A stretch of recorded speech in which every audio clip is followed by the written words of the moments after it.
کہ جان مال اور وقت جس چیز پہ لگتا ہے اس کی قدر و قیمت دل میں آتی ہے۔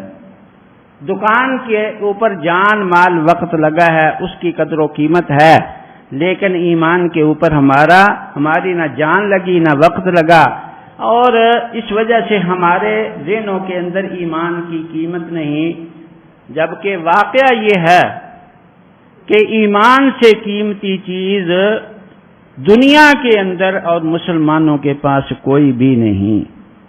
اللہ ہمیں اس ایمان کی قدر کرنے کی توفیق عطا فرمائے۔ دنیا میں کوئی چیز ایمان سے بڑی نہیں۔ جن کو اس ایمان کی قدر ہو گئی انہوں نے پھر اپنے ایمان کے بچانے کے لیے سب کچھ قربان کر دیا۔ ہمیشہ اعلیٰ چیز کے بچانے کے لیے ادنا چیزیں قربان کر دی جاتی۔ اصحاب کہف جو ہیں بڑے بڑے شہزادے تھے، امیر لوگوں کے بیٹے تھے۔ جب انہوں نے دیکھا کہ حاکم وقت ایمان ضائع کرنے لگا ہے تو ایمان بچانے کے لیے 309 سال تک جو ہے وہ غار کے اندر جا کے انہوں نے گزار دی، کیونکہ ایمان کی قیمت تھی۔ حضرت موسیٰ علیہ السلام اکیلے ہیں، ایمان کی قیمت تھی۔ پوری فرعونی حکومت جو ہے وہ ان کے مقابلے میں تھی، لیکن انہوں نے جو ہے وہ ایمان کو نہیں چھوڑا۔ آخر کچھ امتحان بھی ہوتے ہیں، لیکن انجام جو ہے وہ ایمان والوں کا ہی ہوتا ہے۔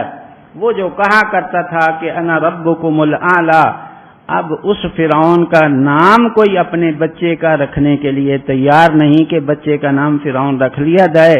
اور موسیٰ پتہ نہیں اب بھی کتنے ہیں، شاید یہاں بھی بہت سے بیٹھے ہوں جن کا نام موسیٰ ہے۔ معلوم یہ ہوا کہ من کان للہ کان اللہ لہ، جو اللہ کا بن جاتا ہے اللہ تبارک و تعالی اس کے بن جاتے ہیں۔ تو یہ بات خود بھی سمجھ لیں اور عوام کو بھی سمجھانے کی ضرورت ہے کہ ایمان سے بڑی کوئی قیمتی چیز نہیں ہے۔ تو خیر ایمان بچانے کی جو ہے وہ ضرورت ہے، جس طرح ملک کی حفاظت کے لیے فوج کی ضرورت ہے، اسی طرح ایمان کے بچانے کے لیے بھی پولیس کی اور فوج کی ضرورت ہے۔ آپ اللہ کے پیغمبر صلی اللہ علیہ وسلم کے سپاہی ہیں، اپنی قدر پہچانیں کہ ہم اللہ کے کام میں لگ گئے، اللہ کے پیغمبر صلی اللہ علیہ وسلم کے کام کے اندر لگ گئے، اور اللہ سے بڑا کوئی حاکم نہیں ہے۔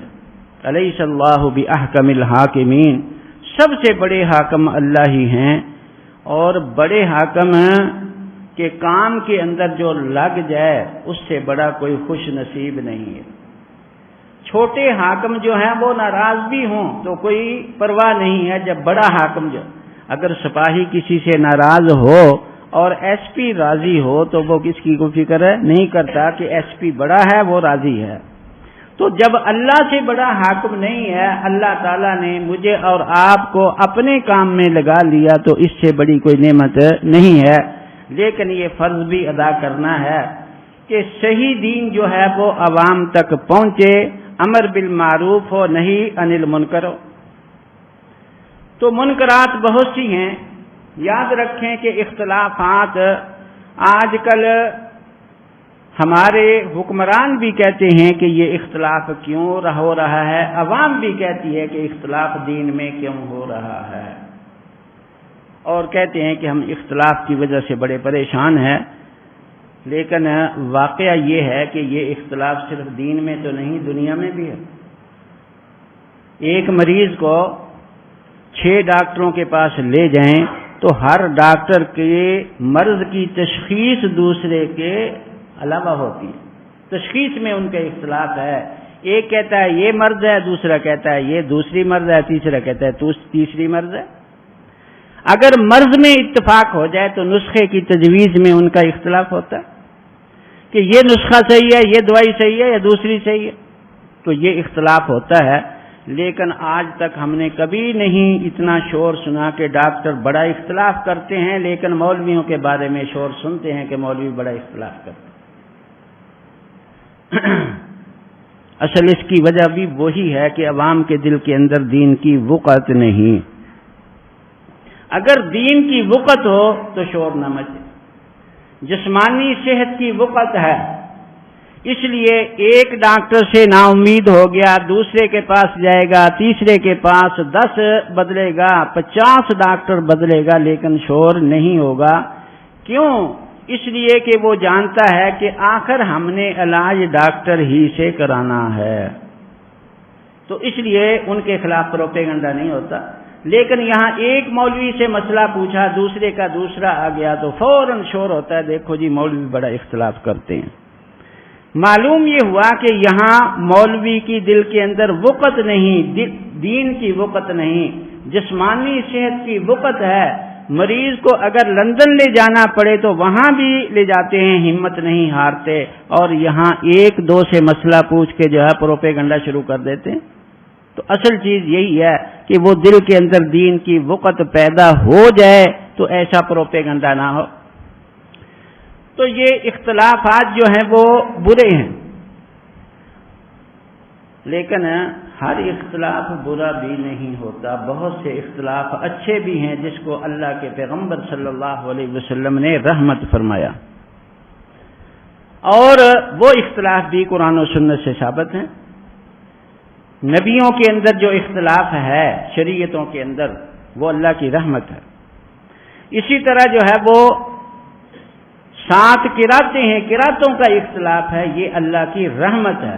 یہاں پریشان ہونے کی ضرورت نہیں ہے کہ دیکھو جی قاری عاصم کی قرات ایسے ہے، ابن کثیر کی ایسی ہے اور نافع مدنی کی ویسی ہے، یہ اختلاف کیوں ہو گیا؟ یہ اللہ کی رحمت ہے. اور یہ اختلافات ایسے ہی ہیں جیسے اللہ نے مختلف غلے پیدا کیے، مختلف سبزیاں پیدا کی ہیں اور مختلف قسم کے پھل پیدا کیے، یہ اللہ کی رحمت ہے. اب کوئی آدمی کہے کہ ہم تو بڑے تنگ ہیں، اللہ نے اتنی سبزیاں پیدا کر دی ہیں، ہم کس کو کھائیں؟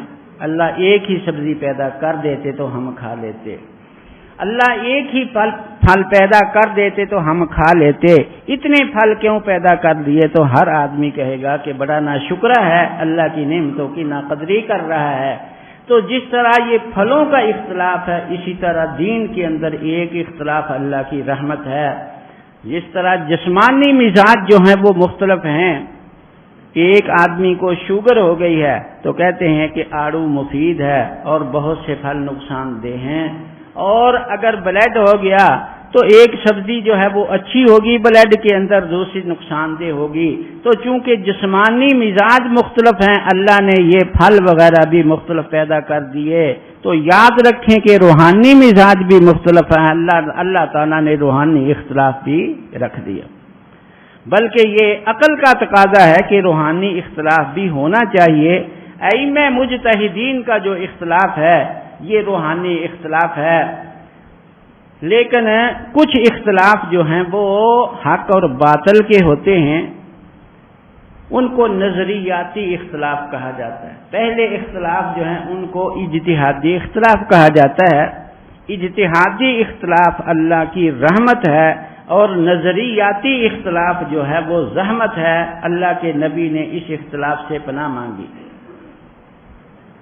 اجتہادی اختلاف کا مطلب یہ ہے کہ دین کی ضرورت پوری کرنے کے لیے جو ہے وہ مجتہدین جو ماہر فن ہے وہ بیٹھ کے سوچیں کہ ہم نے کون سا راستہ اختیار کرنا ہے. مثلا رفع یدین کی 2 قسم کی روایتیں آ گئیں، کرنے کی بھی ہیں، نہ کرنے کی بھی ہیں. اب ائمہ جو ہیں وہ انہوں نے سوچا کہ اب کون سا راستہ اختیار کریں. تو ہر مجتہد نے اپنی سوچ کے مطابق پوری کوشش کر کے فیصلہ کیا. امام اعظم ابو حنیفہ رحمۃ اللہ علیہ انہوں نے یہ فیصلہ کیا کہ نماز میں ایک رفع یدین سجدوں کی ہے وہ بالاتفاق منسوخ ہو گئی، تو رکوع والی بھی جو ہے اختلافی روایات ہیں اور یہ سکون کے منافی ہے، اس لیے جو ہے وہ کم سے کم جو رفع یدین ہو وہ ہونی چاہیے. تو انہوں نے کہا، اور امام مالک نے اہل مدینہ کا عمل دیکھا کہ وہ ترک رفع یدین پہ، انہوں نے بھی ترک رفع یدین کو جو ہے وہ ترجیح دی. یہ بڑے 2 امام تھے کہ صحابہ کے شاگردوں کو دیکھا کہ وہ بغیر رفع یدین کے نمازیں پڑھ رہے ہیں. امام مالک فرماتے ہیں مدونۃ الکبریٰ کے اندر کہ میں نے مدینے کے اندر کسی ایک شخص کو بھی رفع دین کرتے نہیں دیکھا. یہ صحابہ کے دور کے اندر پیدا ہوئے، تابعین کے دور کے اندر فوت ہوئے، اور امام اعظم ابو حنیفہ رحمۃ اللہ علیہ انہوں نے بھی دیکھا کہ صحابہ کرام رفع دین نہیں کرتے، تو انہوں نے ترک رفع دین والی روایت کو ترجیح دی کہ اس پر عمل کرنا چاہیے. تو بہرحال یہ سارے کے سارے مخلص ہیں، لیکن ان علاقوں میں کچھ لوگ ایسے پیدا ہوئے جن کا اختلاف نظریاتی ہے. نظریاتی اختلاف کا مطلب یہ ہے کہ پہلے ایک نظریہ بنا لیا جائے، پھر قرآن و حدیث کو اس کے مطابق کرنے کی کوشش کی جائے. یہ جو ہے اللہ کا عذاب ہے، کیونکہ یہ نفسانی خواہش کے اوپر چلنا ہے. قرآن کہتا ہے لا تتبعوا الہویٰ، کہ خواہشات کے پیچھے نہ چلو. مثال کے طور پر مرزا غلام احمد قادیانی نے یہ نظریہ قائم کر لیا کہ میں نبی ہوں. اب قرآن کی آیتوں کا مفہوم بگاڑنا شروع کر دیا کہ ما کان محمد ابا احد من رجالکم ولکن رسول اللہ وخاتم النبیین. اب خاتم النبیین کا مفہوم ساری دنیا یہ سمجھتی تھی کہ آخری نبی ہیں، لیکن اس نے کہا کہ خاتم کا معنی مہر ہوتا ہے، خاتم النبیین کا معنی کہ نبیوں کی مہر ہیں. مقصد یہ ہے کہ آدم علیہ السلام سے لے کر حضرت عیسیٰ علیہ السلام تک جتنے نبی بنے وہ تو نبی جو ہے وہ اللہ نے بنائے، اب مہر جو ہے وہ حضور کو دے دی، جس پر مہر لگ جائے گی وہ نبی بن جائے گا. تو میرے اوپر مہر لگا دی، میں نبی بن گیا. تو اب اس کو نظریاتی اختلاف کہتے ہیں کہ قرآن و حدیث سمجھنے کے لیے نہیں بلکہ اپنا ایک نظریہ قائم کر کے قرآن و حدیث کا مفہوم بگاڑنا شروع کر دیا. ایک گروہ ایسا پیدا ہوا منکرین حدیث کا، انہوں نے کہا کہ صرف قرآن ماننا ہے، نبی کی بات نہیں ماننی. نبی کی حیثیت تو ڈاکیے کی ہے، جس طرح ڈاکیا خط دے کے پیغام دے کے چلا جاتا ہے، ہمارا اس سے کوئی تعلق نہیں. نبی جو ہے وہ اس نے اللہ کا پیغام قرآن کی شکل میں ہم کو دے دیا، اب ہمارا نعوذ باللہ ان کے ساتھ کوئی تعلق نہیں.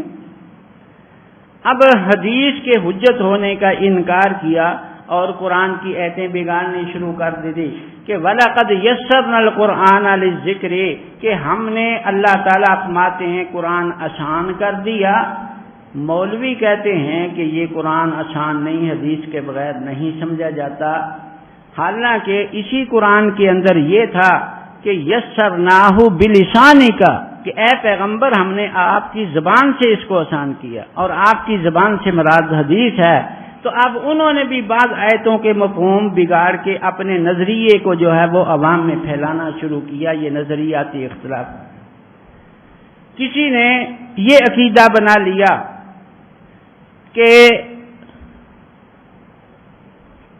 ائمہ کی تقلید جو ہے وہ اس کی ضرورت نہیں، اور ائمہ کو ماننا جو ہے وہ شرک فی رسالت ہے یا شرک فی توحید ہے. یہ نبی کے مقابلے کے اندر امام بنا لیے، اور اسی طرح خدا کے مقابلے کے اندر امام بنا لیے. تو انہوں نے بھی قرآن کی آیتیں جو ہیں وہ غلط مفہوم میں عوام کے سامنے پیش کرنی شروع کر دی. وہ ایک ساتھی چیچا وطنی کے علاقے میں تھا، مجھے کہنے لگا کہ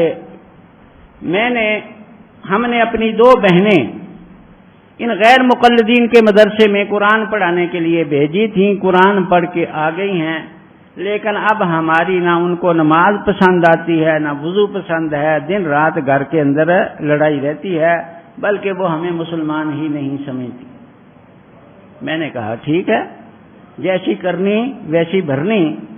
میں نے کہا قرآن جو ہے وہ ہمارے بھی تو لوگ قرآن پڑھا رہے تھے، ان کے پاس بھیجنا تھا، اور ان کا کام ہی یہ ہے کہ امت کو مشرک کہا جائے. تو جس رستے پہ ڈالا تھا تو وہ کام انہوں نے شروع کر دیا. اگر نہ کرتے تو پھر تعجب تھا، اب تو کوئی تعجب نہیں. کہنے لگے جی بس غلطی ہو گئی، آپ کچھ وقت دیں، ان کو سمجھا دیا جائے. خیر میں چلے گیا، پردے کے اندر ان کو بٹھا دیا. میں نے کہا بھئی خدا کی بندی، کون سا تم نے قرآن پڑھا ہے؟ یہی قرآن وہ قرآن ہے کہ جب تک ہمارے بزرگوں کے پاس تھا، حضرت خواجہ معین الدین چشتی اجمیری نور اللہ مرقدہ نے یہی قرآن سنا کے 90 لاکھ ہندوؤں کو مسلمان کیا۔ تو ہمارے بزرگوں کے پاس جب تک یہ قرآن تھا، یہ قرآن سنا کے کافروں کو مسلمان کرتے رہے۔ اب تمہارے پاس آ گیا ہے، تم مسلمانوں کو کافر بنانا شروع کر دیے، تو کیا اختلاف ہے؟ پہلے تو وہ ایک بولی کہ جی یہ رفع دین نہیں کرتے، بخاری میں رفع دین ہے۔ خیر میں نے بخاری منگوا لی، میں نے کہا نکالو، نکال کے میں نے اس کو مسئلہ سمجھایا، بخاری میں کوئی رفع دین کا مسئلہ نہیں ہے۔ بخاری میں روایت تو رفع دین کی ہے، لیکن روایتیں تو کھڑے ہو کے پیشاب کرنے کی بھی ہیں، لیکن جو ان کا دعویٰ ہے اس کے مطابق بالکل کسی کتاب کے اندر رفع دین نہیں ہے۔ یہ بات بھی سمجھنے کی ہے۔ اول تو ان کے دعوے مختلف ہیں۔ خالد گرجاکھی نے اس کو نماز کا رکن قرار دیا ہے کہ اس کے بغیر نماز باطل ہو جاتی ہے، اور یہ آیت اپنی کتاب جز رفع دین کے شروع میں لکھی ہے کہ یا ایھا الذین آمنوا اطیعوا اللہ واطیعوا الرسول ولا تبطلوا اعمالکم۔ رسالہ رفع دین کے اوپر ہے، اور یہ آیت لکھ کر کیا بتا دیا کہ رفع دین نہ کرنے والے کی نماز باطل ہوگی۔ اور دوسری اپنی کتاب حدیث اور غیر اہل حدیث میں لکھتا ہے کہ مجھ سے کسی نے سوال کیا کہ رفع دین کے بغیر نماز ہو جاتی ہے یا نہیں ہوتی، تو میں نے کہا تیری ہو جاتی ہے، میری نہیں ہوتی۔ یہ خالد گرجاکھی نے جواب دیا کہ تیری ہو جاتی ہے، میری نہیں ہوتی۔ اس نے کہا کہ تیرے لیے اور شریعت ہے، میرے لیے اور شریعت ہے۔ تو میں نے کہا کہ تجھے چونکہ علم نہیں ہے کہ حضور نے ساری زندگی رفع دین کی ہے، اس لیے تیری ہو جائے گی۔ مجھے علم ہے حضور نے ساری زندگی رفع دین کی ہے، اس لیے میں نہ کروں تو میری نماز نہیں ہوگی۔ تو اب یہ ایک دعویٰ یہ چل گیا کہ رفع دین کے بغیر نماز نہیں ہوتی۔ دوسرا قول اسی کتاب کے اندر اس نے واجب ہونے کا لکھا ہے، اور عام طور پہ سنت ہونے کا یہ دعویٰ کرتے ہیں کہ رفع دین سنت ہے۔ لیکن یاد رکھیں کہ پورے ذخیرہ احادیث کے اندر اس اختلافی رفع دین کے ساتھ نہ کہیں فرض کا لفظ حضور کی زبان سے نکلا ہے، نہ واجب کا نکلا ہے، اور نہ ہی سنت کا لفظ ہے۔ صحیح حدیث تو دور کی بات، بخاری چھوڑتے ہیں ہم، سیاستہ بھی معاف کر دیتے ہیں ان کو۔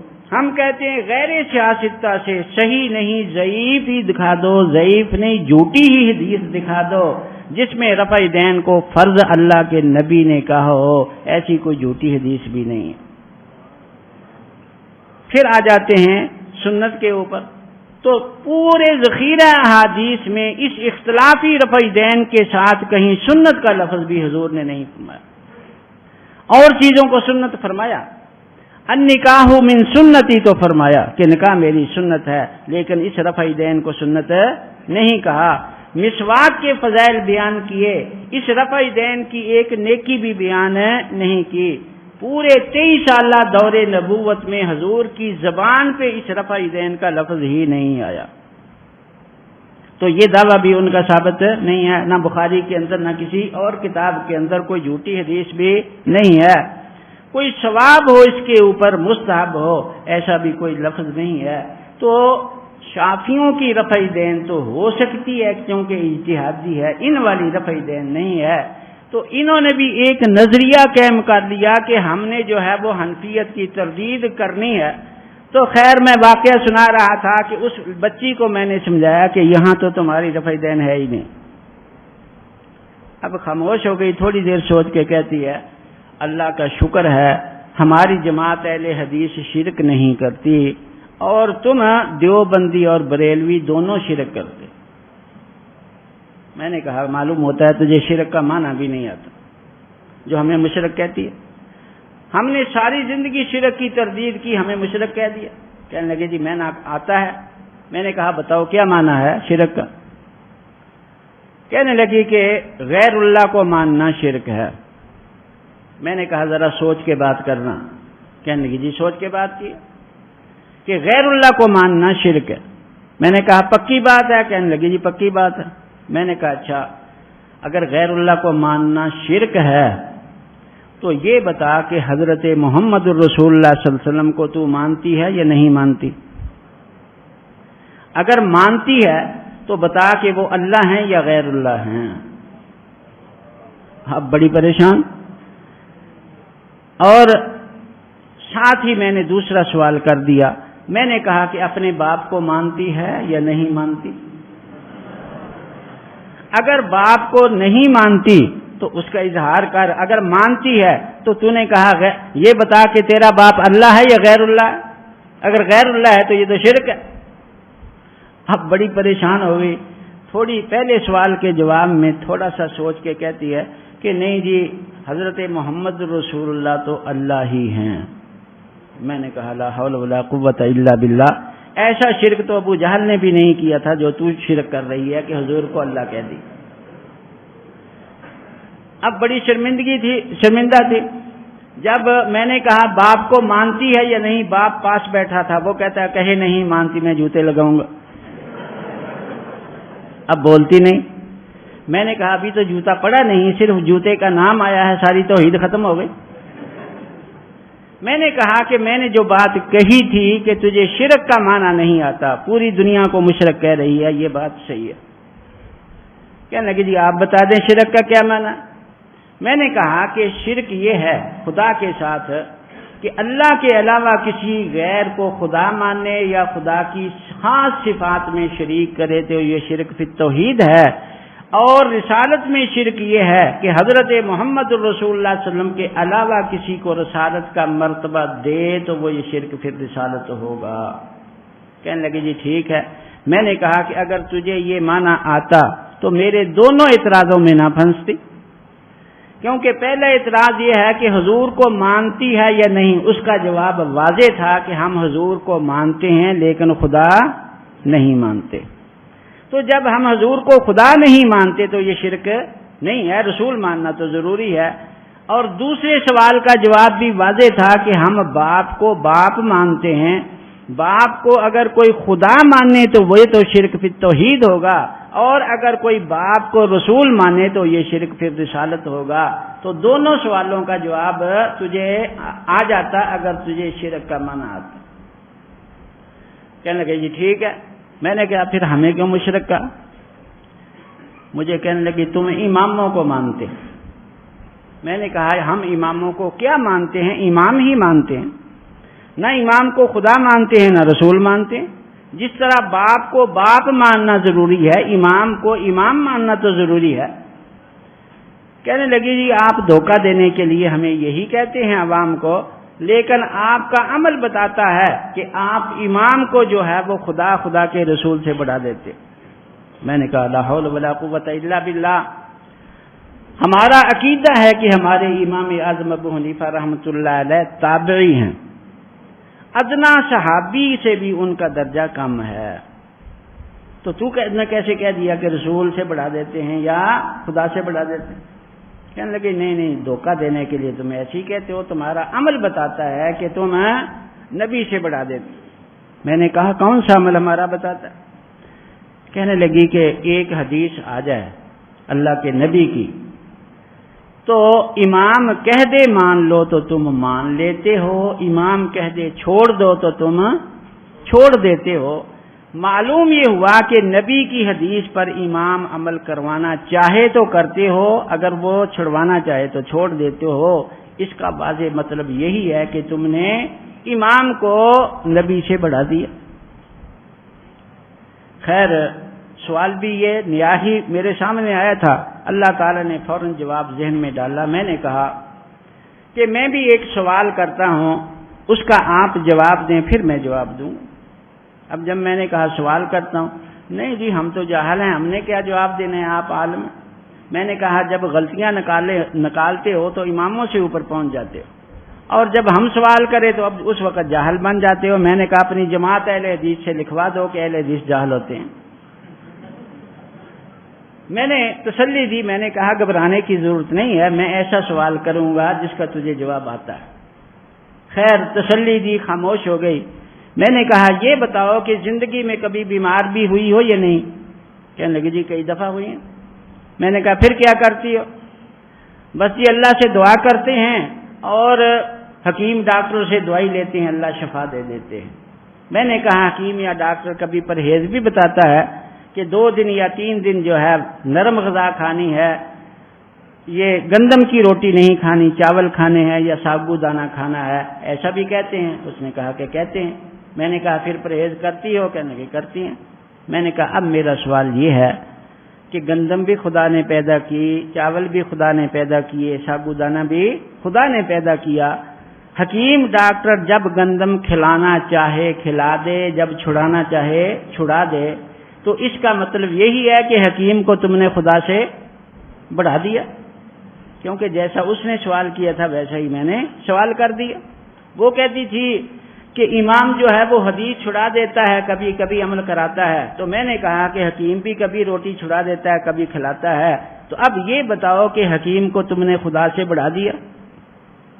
اب خاموش ہے، بولتی نہیں۔ اس کے بھائی بیٹھے تھے، کہنے لگے یہ مطلب تو نہیں ہے۔ میں نے کہا کہ اب اس کا جواب یہی ہوگا کہ ہم حکیم کو اس اپنے فن کا ماہر سمجھتے ہیں۔ حکیم جو ہے وہ صحت اور مرض کے قوانین کا زیادہ ماہر ہے، اس کو پتہ ہے کہ کب معدہ جو ہے کمزور ہو جاتا ہے اور ثقیل غذا ہضم نہیں کرتا اور کب معدہ قوی ہوتا ہے، تو وہ اپنے فن کے مطابق عمل کراتا ہے۔ اس کا مطلب یہ نہیں ہے کہ وہ خدا سے بڑھ گیا۔ کہنے لگی ہاں یہی مطلب ہے۔ میں نے کہا کہ اب اپنے سوال کا جواب سنو کہ ہمیں جو امام کبھی حدیث پہ عمل کراتے ہیں، کبھی چھڑا دیتے ہیں، وہ بھی حدیث کے فن کے ماہر ہیں۔ ان کو پتہ ہے کہ یہ حدیث منسوخ ہے یا منسوخ نہیں ہے، اور وہ اپنے مفہوم کو زیادہ جانتے ہیں، یہ مقدم حکم ہے یا مؤخر حکم ہے۔ وہ مؤخر حکم کو جو ہے وہ اس پر عمل کراتے ہیں۔ تو جس طرح حکیم کی رائے کو ماننا خدا سے بڑھانا نہیں، امام کی رائے کو ماننا بھی یہ نبی سے بڑھانا نہیں ہے۔ تو خیر یہ بات میں کہہ رہا تھا، بات یہاں سے چلی تھی کہ تقلید کو جو ہے وہ لوگ شرک کہنا انہوں نے شروع کر دیا، یہ ایک نظریہ بنا لیا۔ اب اس کے لیے قرآن کی آیتیں پیش کرنی شروع کر دی کہ وَإِذَا قِيلَ لَهُمُ اتَّبِعُوا مَا أَنزَلَ اللَّهُ قَالُوا بَلْ نَتَّبِعُ مَا وَجَدْنَا عَلَيْهِ آبَاءَنَا، کہ وہ لوگ کہا کرتے تھے کہ ہم تو ما انزل اللہ کی، جو اللہ نے نازل کیا ہے اس کی اتباع نہیں کریں گے، بلکہ جو ہے وہ ہم سے اپنوں آباء و اجداد کی اتباع کریں گے۔ تو ما انزل اللہ کو چھوڑ کر آباء و اجداد کی وہ اتباع کرتے تھے، تو اس سے معلوم یہ ہوا کہ وہ جو ہے وہ مشرک ہو گئے۔ تو اسی طرح حنفی کہتے ہیں کہ ہم نے اپنے آباء و اجداد کو ماننا، لیکن یہ بات غلط ہے۔ وہ آیتیں جو ہیں وہ ساری کی ساری یہودیوں اور عیسائیوں کے احبار و رہبان کے بارے میں نازل ہوئی، جن کے بارے میں قرآن کہتا ہے کہ سماعون للکذب اکالون للسحت، وہ پرلے درجے کے جھوٹے اور سود خار ہوتے تھے اور جھوٹ بولتے تھے، دین کے اندر اضافہ اور کمی کرتے رہتے تھے، لیکن ائمہ مجتہدین ایسے نہیں ہیں، ان کے اوپر یہ بے موقع آیت فٹ کی۔ تو خیر یہ بات سمجھا رہا تھا کہ یہ نظریاتی اختلاف ہے کہ پہلے ایک نظریہ بنا لیا، پھر قرآن کی آیتیں اس کے مطابق جو ہے وہ ڈالنی شروع کر دی۔